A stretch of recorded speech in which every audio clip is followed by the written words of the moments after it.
Po prvi put radimo prilog vezan za proizvodnju mušmule. Prosto neobično za naše podneblje.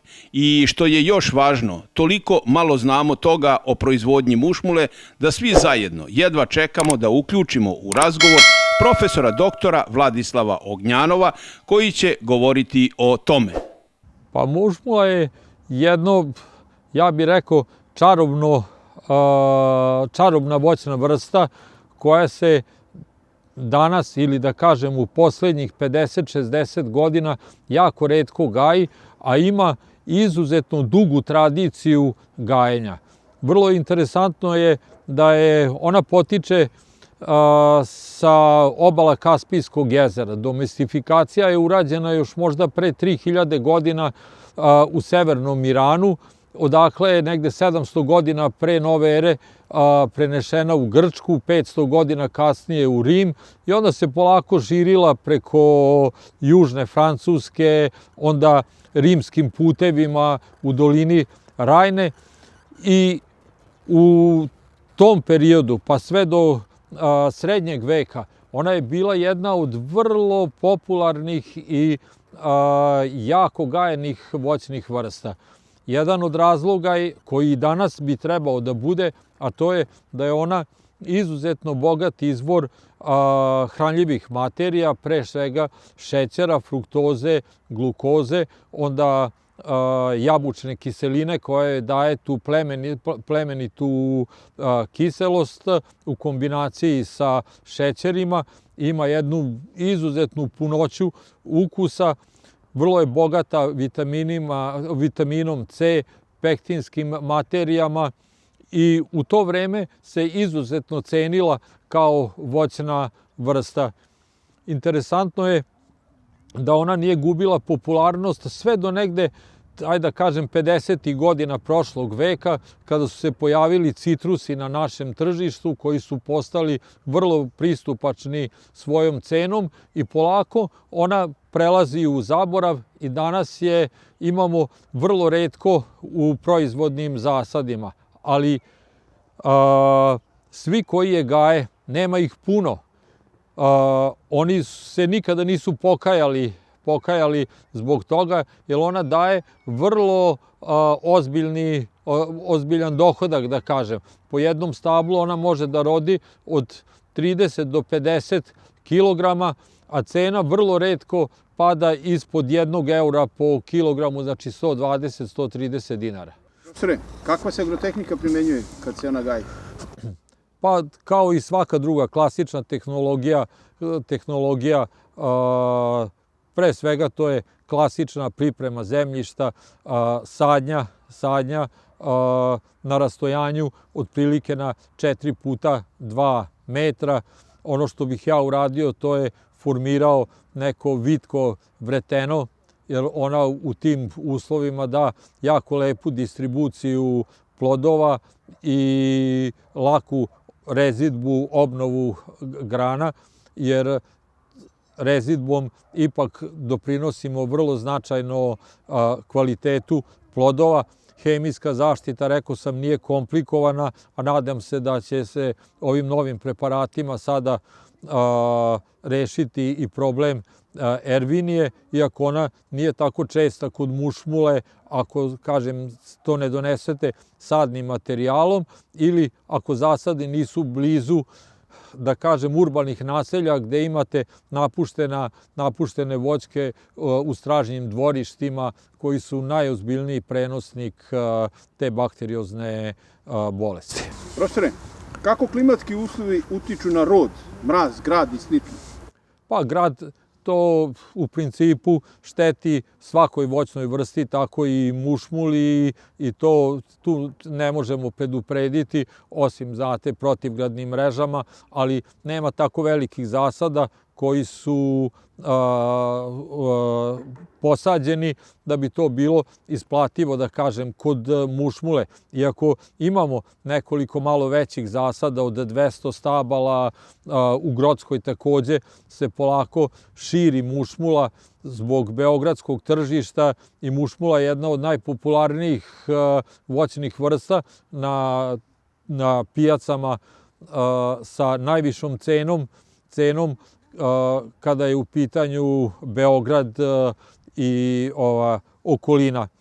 Ona može da se gaji do negde 800-900 metara nadmorske visine, znači vrlo je prilagođena kontinentalnim uslovima, izdrži i preko -30, a da je cvetni pupoljci ne izmrzavaju, a nešto nisam primetio da previše reaguje čak i na te ekstremno visoke temperature u toku leta. Znači jedna vrlo zahvalna voćna vrsta koja se lako gaji i daruje stvarno besprekorne plodove koje, na primjer, nemamo problema sa ožegotinama, kao to kod jabuke, iako nismo napomenuli, a to da je ona spada u jabučaste voćne vrste. Profesore, da li se mušmula kalemi i na koji način i zašto?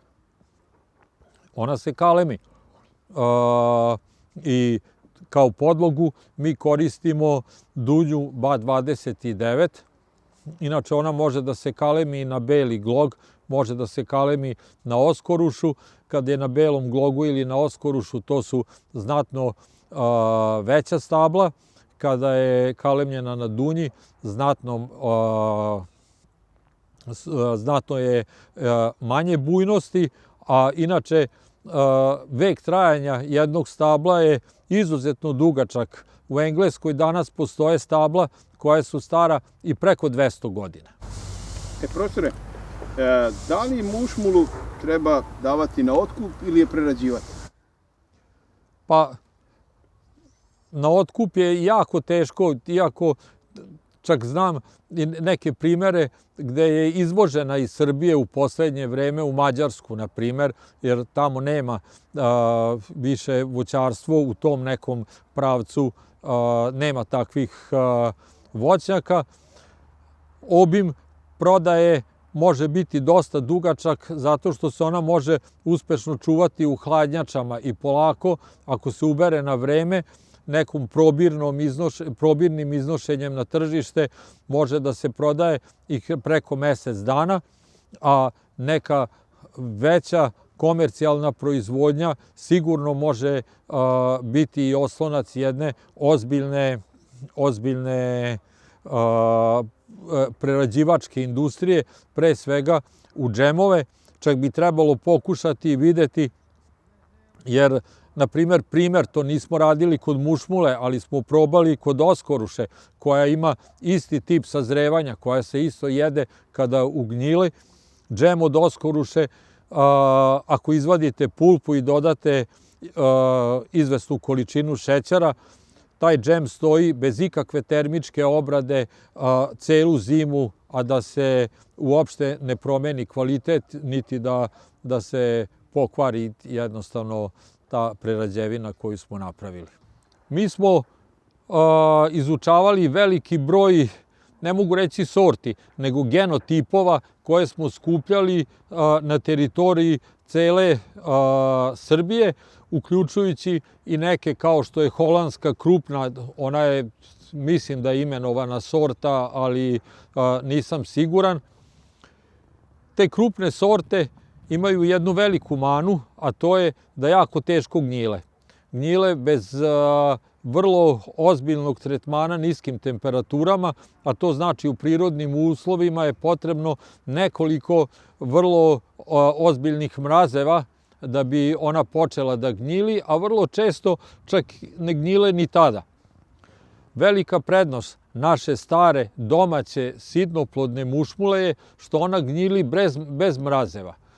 Znači, već na stablu, vi tu negde u novembru mesecu imate pregršt zrelih plodova, izuzetno ukusnih. Naša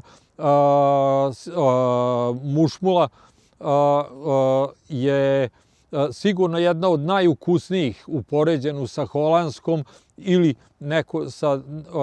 kada je u pitanju neke druge krupnoplodne selekcije koje smo mi testirali. Tako da u našem rasadniku mi samo umnožavamo domaću mušmulu. Profesore, po čemu je ova kultura specifična? Specifična je prvo rekao sam, po hranljivoj vrednosti plodova.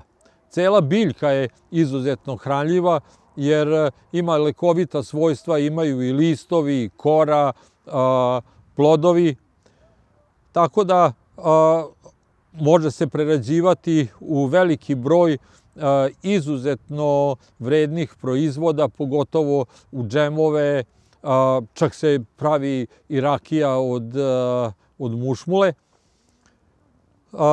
Druga specifičnost je koja ide u prilog gajenju mušmule, da ona jako kasno cveta, znači vrlo retko strada od poznih proletnih mrazeva i generalno je jako otporna na bolesti i prouzrokovače bolesti i na štetočine, osim na bakterioznu plamenjaču, ali i tu možemo na neki način imati neku, da kažem, sigurnost ako kupujemo sadnice koje nisu, već gde kalem okca nisu skidana sa stabala koja su zaražena ervinijom ili u zasadima u kojoj postoji bakteriozna plamenjača kao bolest.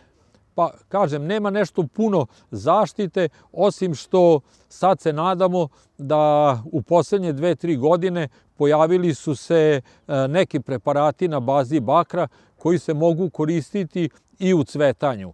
Različiti tretmani su korišteni, čak i antibiotici koji su zabranjeni, ali ništa to nije pomagalo. Sada savremena nauka je podarila te preparate na bazi bakra koji se mogu koristiti u punom cvetanju i te firme garantuju sa 2 do 3 tretmana, jednim pred cvetanja, u cvetanju i posle cvetanju, da se bakteriozna plamenjača može kompletno eliminisati, a kod mušmule to bi bio jedan od najozbiljnijih limitirajućih faktora njenog gajenja.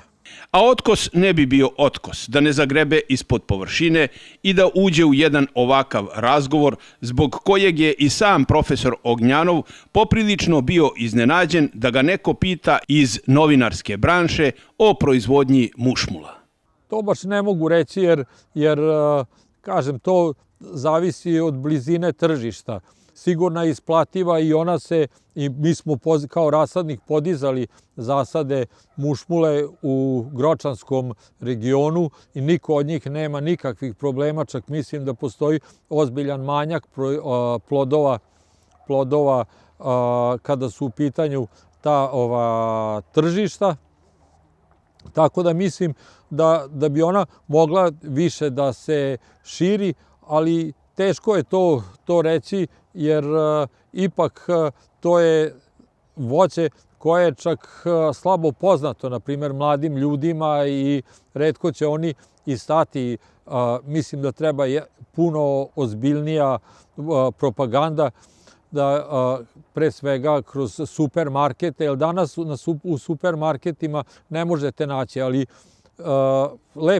moram reći, na primjer, do 50. godina to je bila jedna od najpopularnijih voćnih vrsta u Engleskoj. Isto popularna kao jabuka, kruška, dunja, dud, koji su kultne biljke za neke voćne vrste, za neke klimatske prilike u Engleskoj.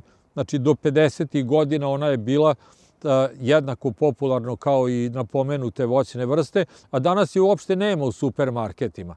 Tako da mladi ljudi nemaju prilike ni da se susretnu sa tom voćnom vrstom, a vrlo retko, ovo je sad redak primjer i za mojih 40 godina bavljenjem voćarstvom, vi ste prvi koji je, izrazio želju da se nešto kaže o mušmuli, tako da sam čak i ja morao da se onako poprilično vratim nazad šta sam sve čitao o ovoj voćnoj vrsti u proteklih nekoliko decenija.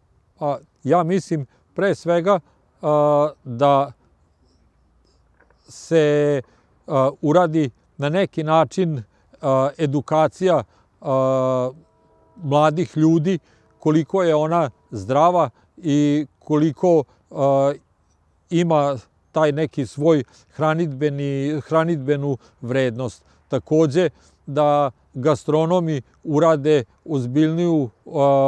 ozbiljniju propagandu tih prerađenih proizvoda od mušmule i onda bi sigurno i potražnja bila veća. Sa većom potražnjom sigurno da bi se sadili voćnjaci, jer onog čega nema dovoljno uvek ima ozbiljnu cenu i nema problema kada je u pitanju tržište, kao što je to danas, jer znam sigurno da beogradsko tržište bi i desetak i više puta mogla da apsorbuje količinu koja se sada proizvede. A to su, ajde da kažem, zasadi koji imaju 50, 100, 200, takođe, koliko znam, ima jedan zasad u Kanjiži i tako. Nema je puno voćnjaka i ako imaju, to su, eto, kažem, jako ograničen broj stabala. I za kraj mi recite, koje su to rejoni gde ova voćna vrsta može da se gaji u Srbiji? Pa ja mislim u svim voćarskim regionima, znači da ih ne nabrajamo sada, i čak, kažem, bez razlike na nadmorsku visinu, znači ona bi izuzetno lepo mogla da se gaji na višljim nadmorskim visinama. Ona nije zahtevna kada je u pitanju zemljište, kvalitet plodova je sigurno dobar, jer jabučaste voćne vrste se mogu vrlo uspešno gajiti do 600 metara nadmorske visine, mužmula čak i višlje, tako da bi mogla biti i ospelonac u tim ruralnim predelima koje danas se trudimo da sačuvamo i da sačuvamo ljude na tim područjima, a ona može biti jedna od vrlo ozbiljnih voćnih vrsta, pre svega jer nije zahtevna kada su u pitanju klimatski uslovi, ona vrlo kasno kreće, kvalitet ploda ne zavisi od toga da li je vegetacija ranije ili kasnije krenula, tako da ima jako veliki broj prednosti u odnosu, da kažem, na voćne vrste koje se danas široko gaje, jer danas jako mali broj voćnih vrsta i gajimo komercijalno, sve manje i manje. I onda ta diverzifikacija voćnih vrsta sigurno bi doprinela kvalitetu ishrane. A plodovi mušmule vrlo lako u takvim čistim sredinama mogu dobiti epitet organski. Dakle, sa svih aspekata smo rasvetlili ovu proizvodnju koja će baš na ovaj način, zahvaljujući medijima i otkosu, zaživeti na način kako to treba. Iz godine u godinu, polako, ali sigurno, ljudi će tražiti sebe u proizvodnji mušmula. Ostaje nam da se zahvalimo profesoru Vladislavu Ognjanovu, koji je prava adresa ne samo za ovu priču o proizvodnji mušmule, već i o drugim stvarima vezanim za voćarsku proizvodnju, kao i druge stvari s obzirom na činjenicu da je ovaj čovek stavio potpis ispod ovog rasadnika koji se nalazi u Kaću. Nekom drugom prilikom oglasit ćemo se iz ove kuće da napravimo još jednu priču s obzirom na činjenicu da u ovom rasadniku ima svih voćnih vrsta, pa i onih retkih o kojima se malo zna.